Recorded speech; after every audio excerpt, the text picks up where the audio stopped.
I really want to hurt you right now. Bristol 911, what's the address of the emergency? Your officers had an altercation with a man earlier tonight. Let's move on. Yeah. We both have videos to share this evening, video segments with our stories. You want to do yours the last story of the night, so I'll go ahead and do mine just so we separate out a little bit. Mine is I don't know, more of like a Jeff traditional scary story where it's not just textbook from necessarily like a scary story that somebody's told, but to me it's terrifying. So this was years ago now, and I'm not going to do a whole lot of reading about it. We're just going to kind of play some clips and talk about it. But there was a police shooting in Bristol, Connecticut, and this was crazy. I'll just read you a quick introduction, then I'll start playing. I'll play a news clip first. 2 police officers were shot dead in Connecticut, had apparently been drawn into an ambush by an emergency call about a possible domestic violence, authorities said Thursday. A 3rd officer was wounded in the gunfire. State police said in a release that 911 call Wednesday night about the dispute between 2 siblings appears to have been a deliberate act to lure law enforcement to the scene. So again, this is an AP article, and I can put it in the show notes as usual, but let me go ahead and pull up a news story about this.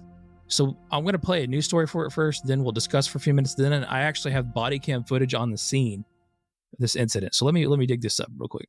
Back to that major breaking news tonight, just in from Bristol. We are learning new information about what happened the night 2 Bristol police officers were killed in an ambush back in October of 2022.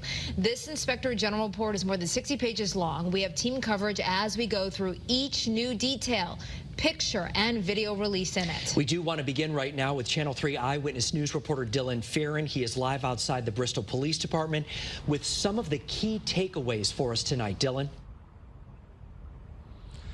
Well, Mark, this was one of the darkest days in Connecticut. Dustin DeMonte, Alex Hamzy killed in an unimaginable act. And of course, we want to be sensitive tonight, but we also want to let everyone know how this happened and why this happened. Again, this Inspector General report, 60 pages long, but the first key piece of information is that Alec Iarato, the 3rd officer in this incident, shot Nick Brutcher and killed him. That was the killer, Nick Brutcher. That shooting was now made justified. Of course, that may not seem surprising to anyone, but it has now been made official a year and a half later. We're also learning what led up to the ambush, that Nick Brutcher, the killer, and his brother Nathan were at Bleacher's Bar in Bristol a couple of hours before, and that Nick was in the bar set to do some stand-up comedy. He then got into an altercation with a patron. He had elbowed him in the face. He had punched him in the head. That confrontation ended up going outside the bar. They kept fighting with each other. The police were called, and that patron said he did not want to press charges against Nick Brutcher, but the police were there. Then we also found out the Brutcher brothers were trying to leave in a pickup truck, but police had stopped them and called their mother to pick them up. Nick refused and walked home. Later that night, Nick called police on his brother, saying Nathan was being aggressive after the Bleachers incident. That's when Dustin DeMonte, Alex Hamzy, and Alec Iarato responded. Nick Brutcher was then hiding in the bushes wearing camouflage clothing and with an AR-15 style rifle, shot the 3 officers and his brother Nathan. Alec Iarato was able to brace himself against the cruiser and shoot Nick Brutcher in the head, killing him. It turns out Nick Brutcher had 308 rounds on him. Of course, Mark and Stephanie, that's a lot to take in. It's been a devastating few weeks. Once that had happened, it's been a year and a half of this city, this police department, trying to heal and trying to move on in a positive way and remember these heroes for who they were, brave heroes who unfortunately were ambushed. The big question that still remains is, why did this happen? What was going on in Nick Brutcher's life that led up to this ambush and these 2 murders? For more on that, we'll head things over to Cassidy Williams. Cassidy? Yeah, very, very tragic thing. Like I said, do you have the body cam footage from the scene that was actually eventually released? How that happens, it's terrifying in itself, but it shows you the events of the night. So just kind of leading up here, these 2 brothers were in an altercation at a club where they were at, and the police got called. They did leave. It said the individuals didn't want to press charges. However, they already were in or out, so I think they found them in the pickup truck. Then that's actually the next footage we're going to show picks up on. I think that set the stage pretty well. Your initial thoughts here, as we hear about things like this often, unfortunately. Terrible set of circumstances and just a terrible turn of events. And I don't know, it's just upsetting when something like this happens. it's hard to describe, but like this was just what a dumb thing to happen, and such a horrible thing to happen. I was really debating how I wanted to play this out. Like, did I want to share which one I wanted to share first? And I kind of feel like this is the way to go. It builds up the anticipation, then you get the grim reality of what I'm about to play for you in a moment. But it's crazy. It is an extreme overreaction, as people are saying in the chat. I think, and we'll get into, I mean, we can save some of the stuff we're going to get into afterwards, but yeah. So it set the stage up there where they pulled them over in the truck. This is where the body cam footage picks up on, There's actually two parts to this. There is the initial when they pull them over, and I believe they pulled them over and they then called their mom to come pick them up. I don't know if they had took the vehicle or taken the vehicle or what, but the first scene is the altercation at the initial pullover stop. Then the second part's obviously the dreaded, the terrible situation of the call that they came to the house on. This is gonna be rough. It is very rough. Yeah, if you're sensitive to stuff like this, then you may not want to watch. If you move, you are going to be placed under arrest for interfering with an investigation, okay? Stay right here. 100%. No, he's fine. Chill out, Nick. They let 5'7" motherfucking cops. Dogs. Get back in your truck. Nick, no. Yeah, see him alone. Get back in your truck. See? Yo, look what you did.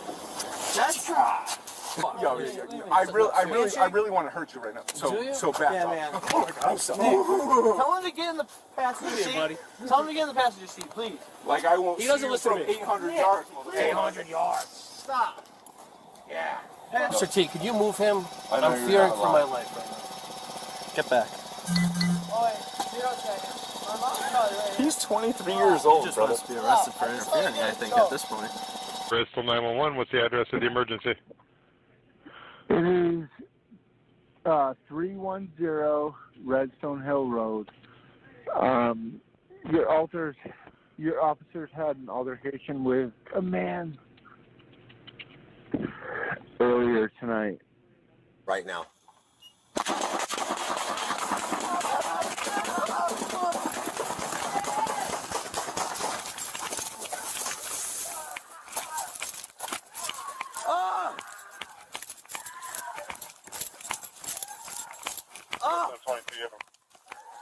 Shots fired!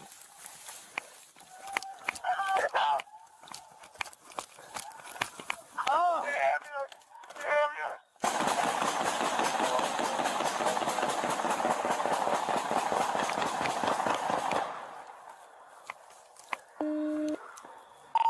Shots fired, shots fired. More cars, send everyone.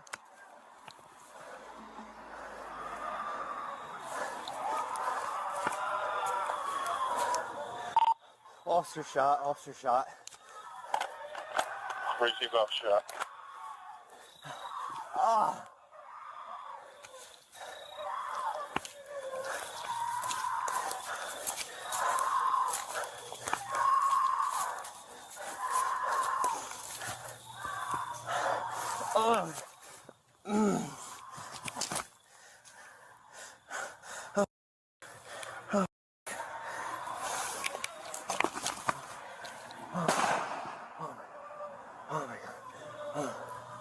Where's the address? 310, 310 Redstone Hill Road.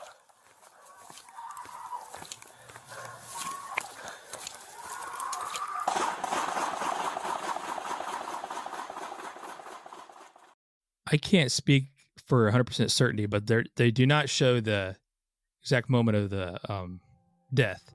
But I think they mentioned in that news clip that he was able to get him from the squad car. While 3 officers responded, I think this is the one that makes it out wounded from the scene before the perpetrator, I'm going to call it perpetrator, I don't know how else to word it. You know what I mean, though, if you're listening or watching, was shot and killed. Now, the crazy part is they made it sound like he almost shot his own brother, possibly. And I don't know if that was crossfire, confusion, or what, but what an extreme reaction, huh? And yeah, the people talking about the screams in the background. That was nuts. That was a lot of firing. Dude, that was just insane. A lot of people in the neighborhood picked up on this. I heard a whole war going on behind me, said the neighbor across the street. Somebody else said at one point he said he heard a woman scream, "You killed him." A lot of comments from the neighborhood about taking cover in their house. And I think this came at a time where the article I'm reading, again, being the show notes, talked about how this is a week where 11 police officers have been shot around the country. Nationwide, 54 officers have died from gunfire on the job so far that year. There was no reason for that. No reason whatsoever. That was just pure insanity. Yeah, why did he go straight to shooting? So yeah, the body camera footage, and I'm sure it's selective on what it can show. Yeah. But he was hiding in the bushes. I think you could see him pop up when they walked up. He did it because it was a trap. He called them there to do that. That's the brother that called the cops is the one that did it, I believe. He called the cops and started talking about his other brother. I think, oh man, I don't want to butcher this out of disrespect, but I think the guy that called is also the guy that did it. Wow. So to answer somebody's question, I think they said, they said it was him that called? Man, now I gotta hear. Yeah. I think that's the individual that actually did the shooting. Yeah. So he called to trick them into going there, to answer your question in the chat. So I wanted to make sure I was correct there. And his brother ended up dying. Actually, I did also read somewhere else when I was researching this that he had gone to his mother's house, which is next door, and told her he was going to do this. As she was calling the cops, that's when the shots were fired. Because I guess when she first initially heard it, she thought it was ludicrous, obviously. Then when she thought about it a little bit more, she thought it'd be best if she called the cops, but then it was too late. That's just ridiculous. That's a real-life monster. It's scary.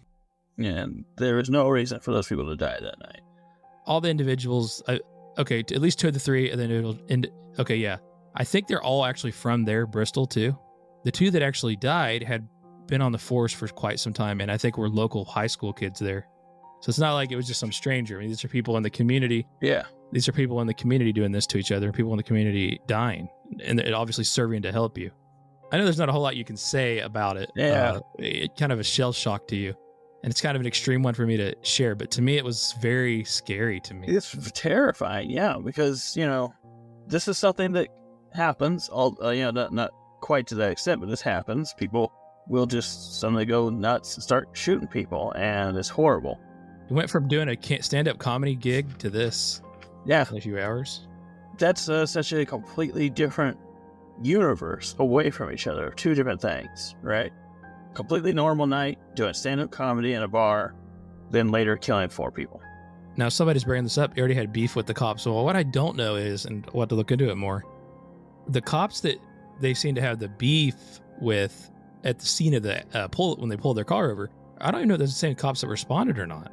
Yeah, because, this is a large side city, so the odds of... Yeah, being the same one. I get it, only so many people were on shift in the evening, but I don't know if the exact same people responded or not. That'd be curious to know. That would be...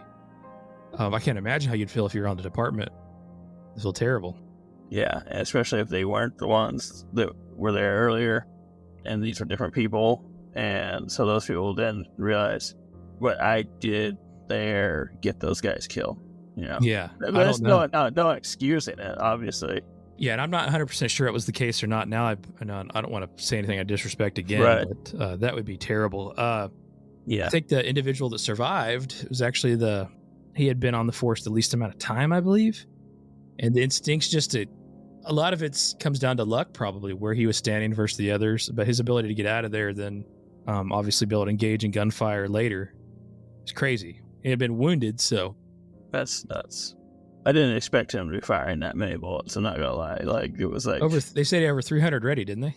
Yeah. So this was premeditated, obviously, even if it was premeditated in a couple hours. This was...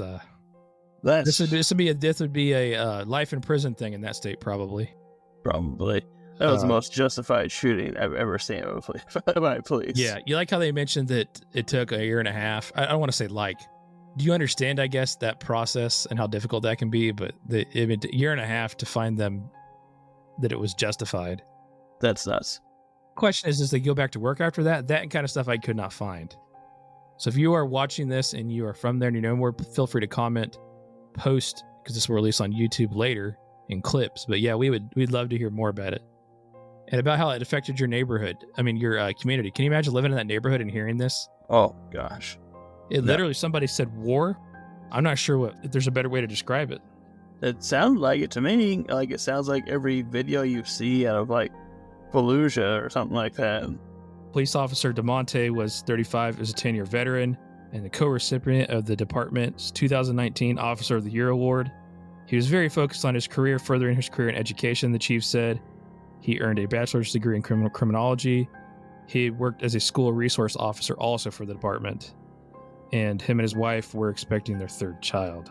And just really positive. Basically, nobody had anything bad to say about him. Outstanding guy. Sound like a good cop, I guess you would say. Yeah, that is terrifying, because this is like a legitimate thing that could happen and happens, and it's nightmarish. Somebody said in the comments, $50K a year is not worth it to be a cop. Yeah. Someone's got to do it, but it certainly would be, it takes a certain kind of person to have the courage to do it. This to me was one of the most scary stories I've ever shared. It's terrifying, and it's very real. What about the fall? Let's talk about the original altercation. Definitely was getting under one of the police officers' skins. Do you think the fall was a bit over-exaggerated?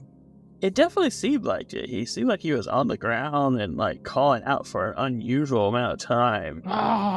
Yeah. Yeah, that was weird. It sounded like he almost wanted that cop to do that to him. And then he kept getting in their face again and again. A completely insane behavior. The fact that he didn't go to jail right then is pretty crazy. Yeah, like he was clearly under the influence of something. They were driving. I'm surprised they weren't just busted and thrown in jail. They should have. And yeah. I mean, unfortunately, hindsight's 2020. They didn't want to press charges on him. I don't know at what point the people at the bar, I don't know at what point you do after that, Yeah. But obviously they said they made him walk home, so I'm not sure how that all played out. It's terrifying though. Plenty of time to sober up. So he was no longer drunk when he did this. Oh, yeah, it was later on in the evening, for sure. Scary, man. I don't want to hold it up forever. I think we got the point across. That's it.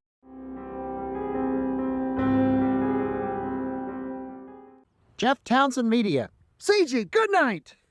And the question is, do I stay here? Will you be back?